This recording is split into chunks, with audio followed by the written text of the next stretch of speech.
Morning stock खास पेशकश हमारी, जहां पर है खबरें, खबरों के चलते देखने को मिलता है एक्शन। क्या होना चाहिए, आपका रिएक्शन, ये बताएंगे अरुण जी। खबर बताएंगे हम, और क्या रणनीति अपनानी है ये तय करेंगे आप। लेकिन आज रेलवे शेयरों में अच्छी रफ्तार है। रेलवे शेयरों के साथ ही शुरुआत करते हैं, बात करते हैं रेलटेल की। रेलटेल पे कंपनी को साउथ सेंट्रल रेलवे से ऑर्डर मिला हुआ है, आपको बता दें। और साउथ सेंट्रल रेलवे से कंपनी को करीब 20 करोड़ के आसपास का ये ऑर्डर कंपनी को मिला हुआ है। इसको जरा आगे बढ़ाते रहिए। आपको बता दें ये ऑर्डर जो है वो सिकंदराबाद में टेलीकम्युनिकेशन के लिए काम के लिए कंपनी को ये ऑर्डर मिला है। 18 जून 2025 तक कंपनी को, यानी कि 1 साल में ये ऑर्डर कंपनी को पूरा करना होगा। और नया ऑर्डर मिलने से आपको बता दें कि शेयर में मोमेंटम है। पिछले 6 महीने में शेयर ने 65%, 1 साल में 273% का रिटर्न यहाँ पर देखने को मिला है। और आज भी आपको बता दें 10% से ज़्यादा की तेज़ी जब हमने खबर बनाई थी तब देखने को मिल रही थी। और अभी अगर हम देखें तो 11.25% ऊपर रेलटेल का शेयर। सर, रेलटेल के साथ साथ हम जानना चाहेंगे रेलवे शेयरों के बारे में भी। इरकॉन 4% ऊपर है, आरवीएनएल में 5% से ज़्यादा की अब तेज़ी देखने को मिल रही है। हालांकि हम लोग चर्चा कर चुके हैं रेलवे को लेकर के, लेकिन ये सेगमेंट बजिंग स्टॉक्स का हम अलग से भी पोस्ट करते हैं, तो आपकी राय जानना चाहेंगे रेलटेल पे और बाकी इस समय जो रेलवे शेयरों में तेज़ी है उस पर। सर, अगर आप देखें तो रेलटेल का जो हाई बना था वो काफी समय पहले बना था। अगर मैं चार्ट की बात करूं तो ये बना था 28 फरवरी को। जी 28 फरवरी से ये शेयर साइडवेज चल रहा है, उतार चढ़ाव बड़ा होता है, बड़ी गिरावट देखने को मिली और फिर धीरे धीरे धीरे ये शेयर वापस सुधर रहा है। मेरे ख्याल से न्यूज के ऊपर में आज थोड़ा सा इम्पैक्ट आया है, लेकिन शेयर का स्ट्रक्चर, शेयर का चार्ट अच्छा है। कंपनी का जो फंडामेंटल परफॉर्मेंस है वो भी अच्छा है। शेयर में मंदी नहीं है, लेकिन नई तेजी या ब्रेकआउट के लिए फिलहाल कोई संकेत नहीं है। तो फ्रेश अब आप आ एंट्री। जाइए रेलवे स्टॉक्स के ऊपर जो आप बात कर रहे हैं।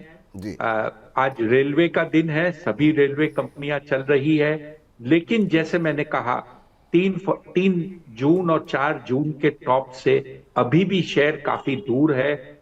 उससे पार करने में बड़ी बड़ी जिसे कहते हैं मेहनत आपको, मुझे, सबको मिलकर करना पड़ेगा, उसके बिना नहीं होगा।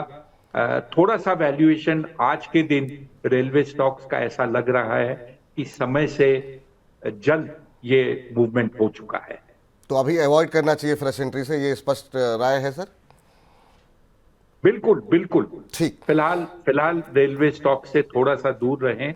रेलवे में बजट में क्योंकि अब रेलवे का जो बजट है वो आम बजट के साथ में मिक्स कर दिया गया है, एक ही साथ प्रेजेंट होता है। सरकार क्या अनाउंसमेंट करती है रेलवे को लेकर, उसमें देखा जाएगा और उसके बाद रणनीति तय करनी चाहिए कि रेलवे ठीक। के शेयर में कहाँ निवेश करना चाहिए। चलिए, तो अभी जो है रेलवे के शेयरों की रफ्तार जो है उसमें आप सवारी करने की कोशिश ना करें, वरना जो है एक्सीडेंट हो सकता है। अवॉइड करें, काफ़ी महंगे हो चुके हैं। हाँ, अगर आप हैं तो कोई ट्रेलिंग स्टॉप लॉस लेकर के आप बने रह सकते हैं, जैसी आपको सुविधा आपको लगे। चलिए आगे बढ़ते हैं। अगली कंपनी जरा स्क्रीन पर लेकर के आइए और देखते हैं यहाँ पर क्या कुछ खबरें निकल करके आई हैं। अगली कंपनी निकल के आई है फर्स्ट सोर्स। आपको बता दें कि यहाँ पर न्यूमिरा ने कंपनी पर न्यूट्रल रेटिंग से के साथ जो है रेटिंग को न्यूट्रल भरे रखा है, लेकिन कंपनी के लक्ष्य में बढ़ोतरी कर दी है। और फर्स्ट सोर्स पे अब लक्ष्य को बढ़ा करके कर दिया गया है 200 रुपये। आपको बता दें कि कुछ एक चीज़ों को लेकर के जो फोकस किया गया है नोमिरा की तरफ से, वो ये कहा गया है कि चौथी तिमाही में FY26 की चौथी तिमाही तक कंपनी को $100 करोड़ के आय का लक्ष्य जो है कंपनी की तरफ से रखा गया है। एबिट मार्जिन भी 15% रहने की उम्मीद है। और इसी अपग्रेडेशन के चलते आपको बता दें कि शेयर में 3% के आसपास की तेज़ी जो है वो देखने को मिल रही थी जब हमने खबर बनाई थी, और अभी भी 3.25% के आसपास की मजबूती है। 208 का लेवल देखने को मिल रहा है। तो जो टारगेट दिए गए थे वो तो पूरे हो गए हैं, लेकिन क्या कुछ सलाह रहेगी, पूछते हैं अरुण जी से। अरुण सर, आपकी राय क्या होगी फर्स्ट सोर्स सोल्यूशन पे? सर, इसने जो हाई बनाया है 229 230 रुपए का हाई बनाया है, वो जी टारगेट अभी फिलहाल दूर है। चार्टिकली अगर इसमें नया ब्रेकआउट आना होता है तो इसे ये 229 230 रुपए का टारगेट पार करना पड़ेगा। जहां तक न्यूज की खबर है, जिस न्यूज के ऊपर में ये शेयर चला है, वो जो टारगेट है उसके तो बहुत ऊपर ऑलरेडी चल रहा है। तो आपका इस न्यूज के ऊपर में इसमें निवेश नहीं बनता, क्योंकि टारगेट प्राइस से ऊपर शेयर चल रहा है। अब अगर आप मीडियम टर्म की बात करें तो अगर ये 229 के ऊपर जाकर ट्रेड करता है तो इसमें एक फ्रेश बाइंग अपॉर्चुनिटी बनती है। फिलहाल एक ट्रेडिंग जोन में ही शेयर है, पॉजिटिव स्ट्रक्चर है, तो आप उसे देख सकते हैं क्या करना है। ठीक है सर, चलिए अगली कंपनी लेकर के आते हैं और अगली कंपनी है मैस्टेक। हालांकि मैस्टेक की बात नहीं करेंगे आज, बात करेंगे हम पूरे मिड कैप आईटी की बात करेंगे, क्योंकि एक्सेंचर के नतीजे निकल करके आए हैं और एक्सेंचर के नतीजे जो है वो उम्मीद से बेहतर रहे हैं, उम्मीद के मुताबिक आसपास रहे हैं, जैसा कि लोगों को लग रहा था शायद जो है काफ़ी बड़ी गिरावट हो सकती है, क्योंकि आर्टिफिशियल इंटेलिजेंस से कंपनी की आय जो है वो 200 करोड़ रुपए रही है। इस वजह से हमने देखा कि आय जो है अच्छी देखने को मिली है। उम्मीद के मुताबिक नतीजों के चलते आज पूरे मिड कैप आईटी के अंदर ये उम्मीद जगी कि शायद बाकी कंपनियों के भी नतीजे अच्छे देखने को मिलेंगे। मैस्टेक में हम 4% से ज़्यादा की तेज़ी देख रहे थे, कोफोर्ज 1% ऊपर था, परसिस्टेंट सिस्टम में 2% से अधिक की बढ़त देखने को मिली है। सर, एक्सेंचर के रिजल्ट्स क्या दर्शा रहे हैं? क्या आईटी में रिकवरी की उम्मीद यहाँ से कर सकते हैं, वो भी खासतौर से मिड कैप आईटी की बात करें तो, क्योंकि आर्टिफिशियल इंटेलिजेंस को लेकर काफ़ी जो है चर्चा हो रही है दुनिया भर में। बिल्कुल, आर्टिफिशियल इंटेलिजेंस में बहुत ज्यादा चर्चा का विषय है, कई चीजें हो रही है और मुझे लगता है कि अगर आर्टिफिशियल इंटेलिजेंस में बहुत कुछ हो सकता है तो भरोसा नहीं है कि एक दिन मनी 9 के 2 शो साथ साथ चले, जिसमें एक असली विपुल एंकर हो और दूसरे में आर्टिफिशियल इंटेलिजेंस का विपुल एक शो को एंकर कर रहा हो। भरोसा नहीं है क्या क्या देखने को मिलेगा आर्टिफिशियल इंटेलिजेंस से। जी। लेकिन आपके मुद्दे पर आते हैं, लेकिन आर्टिफिशियल इंटेलिजेंस को ही लेकर आप आईटी क्षेत्र में खास करके मिड कैप स्मॉल कैप शेयरों में निवेश करें। मेरे ख्याल से 2-4 कंपनी के और नतीजे आ जाने दीजिए, उसके बाद में ही मन बनाना चाहिए कि इसमें निवेश किया जाए कि नहीं। एक कंपनी के नतीजे से आप ट्रेंड पूरे सेक्टर का निर्णय नहीं ले सकते।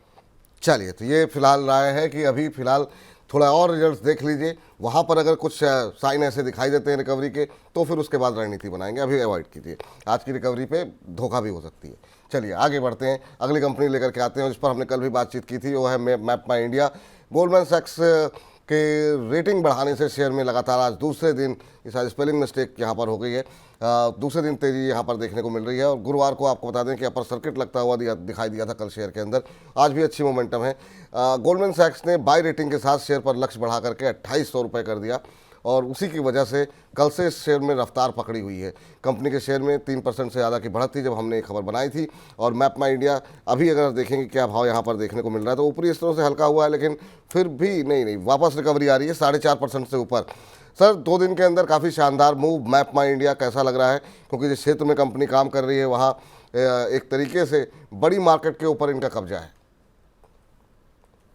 बिल्कुल, और इसने गूगल से एक इसका डिस्प्यूट चल रहा था, वो भी कुछ महीने पहले या हो सकता है 6 महीने की बात हो गई हो, उसका निर्णय इनके फेवर में आया था। और ये एक होम ग्रोन कंपनी है, इंडिया स्थित कंपनी है, इंडियंस इसको चलाते हैं और ये विश्व भर के कंपनियों के साथ टक्कर करके अपना काम कर रही है। मेरे ख्याल से कंपनी अच्छी है, लेकिन अगर आप आईपीओ के बाद जो इसका स्तर देखा गया था उससे काफी नीचे है अभी तक। अगर टेक्निकल की बात करें तो टेक्निकल में कोई फ्रेश ब्रेकआउट फिलहाल नहीं दिख रहा, लेकिन कंपनी का फाइनेंशियल परफॉर्मेंस, कंपनी का चार्ट स्ट्रक्चर दोनों इंडिकेट ये करते हैं कि शेयर में धीरे धीरे आपको बढ़त देखने को मिलेगी। तो धीरे धीरे क्या खरीदारी भी कर सकते हैं इसमें? सर, छोटी मोटी खरीदारी कीजिए, और जो कई बार मैं लोगों को बताता हूं कि पूरे शेयर एक साथ मत खरीदिए, 2-3 टुकड़ों में खरीदिए, जिससे कि आपको कंफर्ट भी हो जाए और आपकी एवरेज प्राइस भी अच्छी हो जाती है।